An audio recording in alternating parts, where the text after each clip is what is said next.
Hey y'all, it's y'all favorite cozy girl, Chi the Reality Queen, and I am back again with another episode of Robe Chronicles. Tonight we are talking about Married at First Sight, Season 16, Nashville. Okay, y'all, so they are finally. Oh, let me just start from last episode where Clint went ahead and was talking about he likes girls that are slender and athletic, and obviously him and Gina had a big blow up. So this episode kind of starts off going over that blow up, and it's crazy because Clint goes and decides to have a conversation with Eris and Chris, asking about, what he did wrong and if what he said was wrong. And Eris immediately was like, I think she's slender. So to me, it was really crazy that you said that. And they kind of have a conversation about how what Clint said was overall wrong. And it was funny because Clint seems like someone who has to get approval from men before being like, okay, I might have been wrong. Like, a woman can never tell Clint that he was wrong and he takes it. I mean, that's how it comes off. Maybe that's not who he is, but that's how he comes off. So then he goes and says, okay, well, we're doing our final dinner, so let me have a conversation with everybody, in which I apologize to the group since what I said was in front of the group. Clint gets to the group and he is the most long-winded individual that I have ever seen. Like, I wasn't even there and I knew that speech was going on for 10, 15, 20, maybe 25 minutes, because he seems like somebody that just likes to hear the sound of his voice. Like, he thinks he sounds good, he thinks he sounds smart, so he feels like, let me talk and take over situations so people have to hear my voice. And it's like, okay, we don't care to hear. Like, all he had to say was, I said some things, I probably shouldn't have said them, and I apologize. Boom. No, he talked in circles about how he didn't mean to say something that would be so offensive to so many people, and da da da da da. Just a long-winded speech that wasn't really necessary, but I think, it kind of pacified the group. It pacified things with him and Gina. Then we get Gina going on to ask everybody how they felt about each other, 1 to 10. Okay, this is where things get interesting. I wrote it down. So Mac says that him and Dom are like a 7.5, despite, her not getting his personality or his jokes. And I think Dom overall agreed with it. Like, they just need to get past that and maybe understand each other's sense of humor more. Chris and Nicole, Chris says he thinks him and Nicole are like an 8.2, and Nicole's like, oh my God, I was gonna say the exact same number. And funny enough, I actually believe that. Like, how sometimes people say things and you're like, yeah, you're just saying that because you want it to sound good. But I genuinely believe Nicole when she said that, because she seems like the type that is eager but doesn't want to come off too eager. Anything over 8.5 would have been too eager, but she also didn't want Chris to think that things were going bad, so she didn't want to give under 8, because if they feel like they're doing better than the rest of the couples and the rest of the couples is saying 7.5, then okay, we got to be above that. So I did believe her number at 8.2. Kirsten and Shaq said they were like a solid 7. Kirsten also talked about how she doesn't like how Shaq jokes too much. But I'm very intrigued by them, because I know Kirsten doesn't find him to be attractive, but I do think, despite what I read online that people think she's like faking, I do think she actually likes him, his accomplishments, who he is. He's a gentleman. I think that she likes all those things about him, and she's just hoping and waiting for that part where she's not attracted to him to kind of like go away. But I'm still excited to see how they do living together day in and day out, how it works out. I'm really interested in that, because I think that a honeymoon, a wedding, all of those things are really quick. You have to react.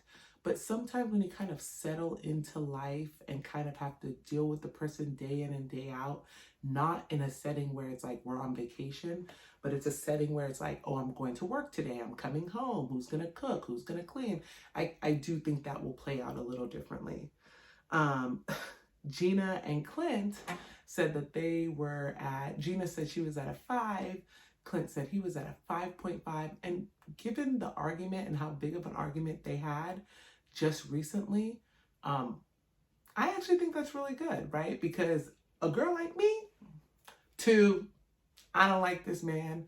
We argued, like I get so quickly angry, like not angry, but like over people. So I'd have been at like a 2-1. So the fact that they were able to kind of reconcile to where they felt like they could have been at 5, 5.5, makes me feel good about them. But it also goes to show, like Clint saying he's at a 5.5 also makes me believe that Clint has always liked Gina a little bit more. So when she started making those comments about his gingery features and not being that attracted to those features, it really hurt his ego, because he saw this girl and was like, oh my God, she's beautiful, I like her. And she was like, and that kind of hurt his ego. So I think he felt like he had to bring her back down to size. Like, girl, you're not going to be talking about me and think that I don't have things to say about you because you're not perfect.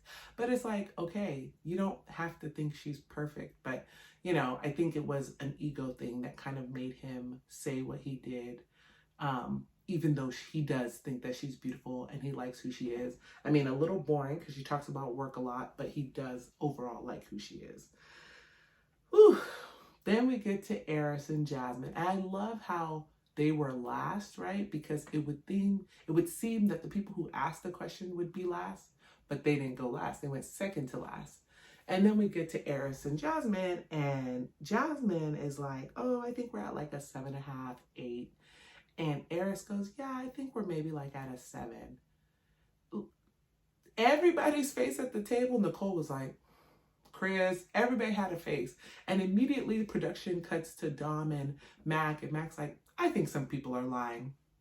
Now, obviously the men are feeling funny because they all just saw him in the last episode say he thinks his girl is a 4, 3, 4. Like, he doesn't find her to be attractive.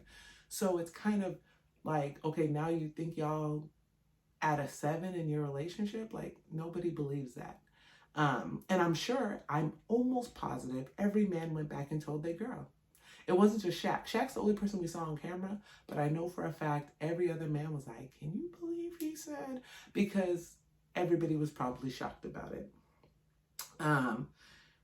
It just didn't hit. But then Bold Chris, and I'm calling him Bold Chris because I was not expecting this, decides to go and be like, well, Eris, do you think you could see yourself falling in love with Jasmine? And I know why he asked the question, because it's like, this is somebody who said they've never been in love before. You're 39, this experience, we only have 8 weeks. If you've never been in love before and you dated girls for 6 months, 8 months to a year, 2 years, then how is that going to differ in 8 weeks, right? And Eris gave, to me, something that was kind of like a cop-out answer. He was like, that's what I'm here for. Everybody was here to get married at first sight and hopefully fall in love, like, obviously. But in this week, I think it's been like 6 days, 5 days, whatever it's been since they got married and they've been on the honeymoon, has stuff happened to make you look at her and be like, yeah, this is someone I could be with. Like, he didn't give that answer. Like, you don't have to say like, yes, for sure, I know it, but you could be like, oh, based on how things have been going, like, I really like her, things are going well, we get along, we communicate. I can see it. It doesn't mean it's going to happen, but to say that's what I'm here on this show for, sir, don't do that. Like, it's giving fake, you know? And then they cut to Chris and Nicole, and Chris is like, I don't think Eris is ready to be a husband. And it's like, duh. Eris came on this show thinking he was about to, you know, get a wife handed to him, right? Because that's what this show does. And he wasn't going to have to put any effort because the show literally gave him someone who had to say yes on at the wedding. Like, that is what they gave him. I think he really is just looking for a sex partner, but maybe because his friends are getting married, they're settling down, they're having children, he feels like he needs to be on that wavelength. And I am not a believer of that. I think everybody does things on their own time. Who cares if you're 39 and every one of your friends is married? Like, hey, yeah, maybe you'd like to be married so you can hang out with them and do couples night, but it's like, that just might not be for you, right? At that time or in this space, like, you might have to wait till 45 or 50, like, who knows, because you don't really know, like, you know what you want, and the way you behave is not like somebody who's trying to be a husband to someone. He behaves as someone who is ready to receive a wife, but not actually return being a husband. And so the next morning, oh, actually, let me talk about the night before I go to Mark, because I'm going to talk about Eris and them. But that night, we see Dom and McKinley talking, and Dom is basically like, I'm so surprised you're on this show, because as for someone who doesn't like adventure, who doesn't like trying new things, like, getting married at first sight is a BFD. Like, what are you doing here? And I kind of get that. Like, it almost seems like she's over him, like she's tired of who he is. And I get it, because she even says, like, oh, dealing with somebody who complains a lot, it kind of like turns me off. Like, she can't get to where she needs to sexually because she looks at him and he's complaining or being a Debbie Downer or whatever the case may be. And I feel that from her. But at the same time, despite his complaints, he's done everything he hasn't wanted to do and whatever. I mean, it would still bother me, because it'd be like, okay, you did it, so hush. But, you deal with what you can. And then, okay, we see Shaq and Kirsten going to bed, and it was really cute because they're going to bed, and she's like, okay, good night, husband, or whatever she said. And he looks down at her, and she looks up at him, and he kisses her on the forehead.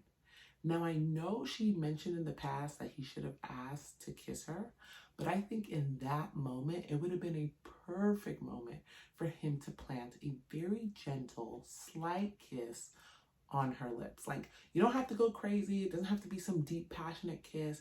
But I do think at that moment, she was expecting like a little peck or a little kiss.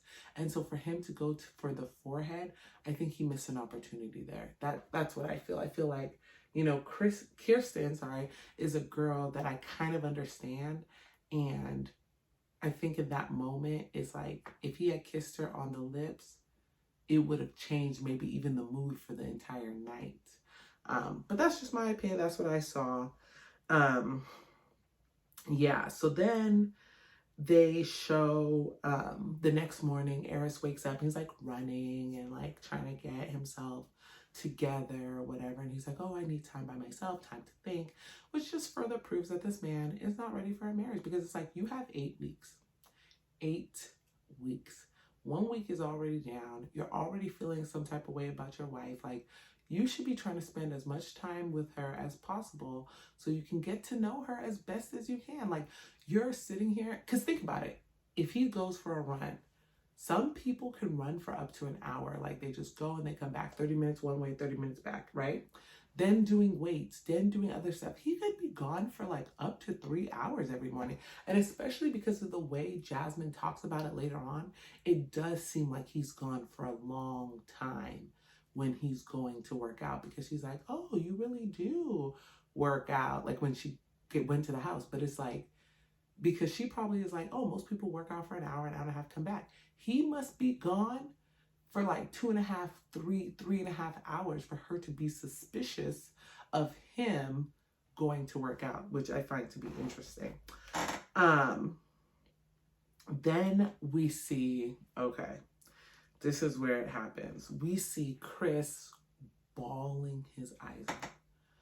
Bawling. I'm like, oh no. This man is about to say that he lost a family member, and this is what Nicole is going to have to deal with throughout these next 8 weeks. And it is going to be so devastating and so difficult and so tough. Like, This is a couple that wanted to get deep. Like, here we go. She walks over to him and she's like, oh, Nicole walks over to him. She's like, Chris, what's wrong? Like, what can I do? In America, this man was crying over his dogs. No, they're not sick. No, they're not being hospitalized. Two perfectly fine, healthy dogs that he was told won't be able to move in with them in their apartment because the dog limit is 3 and she has 1 and he has 2. So his dogs won't be able to move in, or maybe 1 won't, like, right? But you don't want to separate dogs. So the 2 of them. Sir, you hear crying like somebody is dead. Like I was watching the episode, my heart sank. I was like, somebody's dead. That's it. Like, this is horrible. And you mean to tell me that all that happened was you can't move your dogs into your apartment? No, they didn't say you can't leave every morning to go take your dogs for a walk and take care of them and feed them and whatever. They just said they can't live in that place. And you're crying the way you were crying. I get loving your dogs. I have a dog. I love my dog. I wouldn't want to be without my dogs.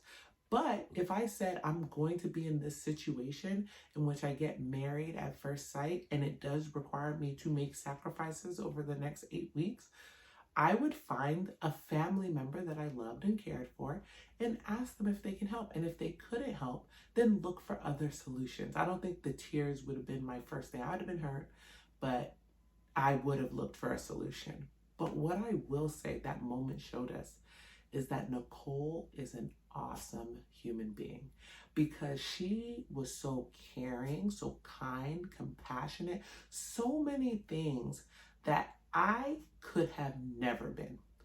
If I saw my man bawling like that and it turned out that no one was dead and it was only over dogs, it would have been a wrap. Producers, send him home to his dogs because I'm done. Like, I would have been, I'm sorry, I love dogs, but I would have been like, no, he wants to go marry his dog. So send him home to his dog. I'm going to be in the apartment, with my dog or whatever. But it couldn't be me. But that just showed that Nicole is a fantastic human being. I love that about her. Yeah, so it was just crazy. So when they get back, they're supposed to see, there's my dog. I love him. He wants to get in the camera because he heard me talking about doggies. But yeah, so then they get back to the US and they're trying to now go move into the next place and go see each other's places. And I think we only got to see 2 places. We only got to see Dom and Eris. And let me tell you, Eris is bossy. Man, he gets into that apartment that they're supposed to share and he is instantly like, I want this, I want that. These spaces, you can have whatever I want, but these spaces, they're mine. This is that. And it's like, and even Jasmine noticed it. She's like, my man is bossy, like, whoa. And I'm like, girl, you didn't realize that when he made you lean extra far forward to feed him lobster, when he made you give him a massage during the couple's massage time, you didn't notice all of these terrible characteristics that he had? I was just like, I don't know how she didn't notice it. It was bad though. And then they get to his house and he's like showing her around and it's just like really awkward. But then I guess she realized like, oh, okay, you really do like to work out. Look at all this workout equipment. They talk about his dad some more. And I think when he talks about his dad, that's some of the few times that we get to see who he is and see that he's not just an emotionless person, that he does have feelings, he cares about things and so on and so forth. So I do like seeing those moments when he talks about it. I'm sad that his father and his uncle passed, but it does give him more emotion, more depth. And so yeah, that's how that goes. Then we get to see Dom and Mac and they go over to Mac's house and Mac lives with his friend's parents. And so they get to his house and Mac is in there and he's showing her around and he has like nothing of his own stuff. Everything there pretty much was in the house before he moved in. And it is turning Dom off. Like, she is getting to the point where she is just meh, as she says. Like, she is not, it's not helping. And I kind of understand, because it's like, I don't want to leave Nashville. I did Married at First Sight Nashville to meet somebody in Nashville. I mean, well, her mom did it for her.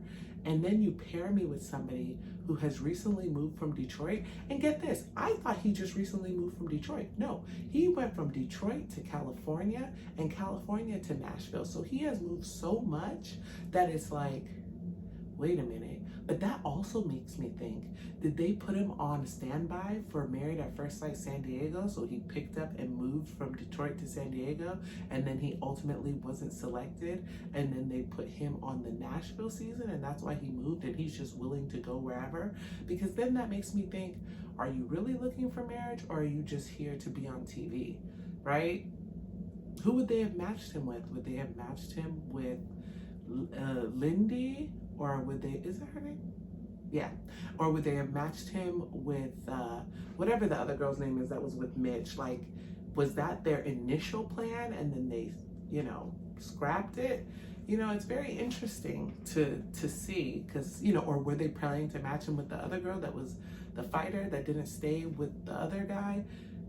I don't know. I'm kind of, look, I can't even remember anybody's name. I'm thinking about Nashville too much. I can't think of those San Diego names, but it's very interesting, which kind of makes me think like he's chasing MAFS just to be on it, which then makes me uncomfortable, which kind of makes me side with Dom. So I'm just really, I'm going to keep watching this, because, you know, we already see that they have issues, but I'm thinking that these issues, because at first I was like, oh, Dom is absolutely the problem because she's 25 and her mom signed her up, but I'm kind of putting the pieces together and thinking like, Mac might be a real issue. And I get it. And she even said it. She was like, I'm usually into more established men, I'm this and that. And I'm like, I get that, but you're not getting an established man because he's chasing MAFS around town, right? That's the way it seems, at least. And then also, I at first, because I was thinking like, oh, she's just coming up with the reasons not to like him. But like I said, after I thought it through and thought about it, I am starting to think that she's in the right on this and he is the problem again. And it's funny because she said something that stuck out to me. She was like, you didn't want to sign a lease, but you wanted to get married because you're like, a lease is too much. You don't want to set roots, but you want to marry somebody who lives here? I don't know. Dom might be, you know, she's 25 and foolish, but she might be onto something a little bit. So I'm just excited to see the rest of the move-in, see them all go to each other's homes. Kirsten and Shaq, like I said, I'm rooting for them. Nicole and Chris. Oh, by the way, they settled that problem because Nicole agreed to give her dog up and not have her dog live with them, so Chris can have both their dogs live with them. I 100% went into this believing that Nicole was going to be the one forcing Chris to make all these sacrifices, be a big pushover, whatever. And the first little conflict they had, she instantly gave in and gave him what he wanted. And I'm not saying that, you know, it's not sad that he has to be without his dogs, but it's like, but now you're without your dog. Didn't he consider that? I don't know, which is making me look at Chris a little different. Like, those tears, they wasn't hitting for me. They wasn't hitting. I didn't like them. But we will see. I'm so excited. So excited for next episode to see how the other move-ins go, seeing their houses. And I hope you guys join me next week as I recap the episode and talk about my thoughts and what I think. Just like, subscribe, comment, share this video. And I hope to see you guys next week. See ya.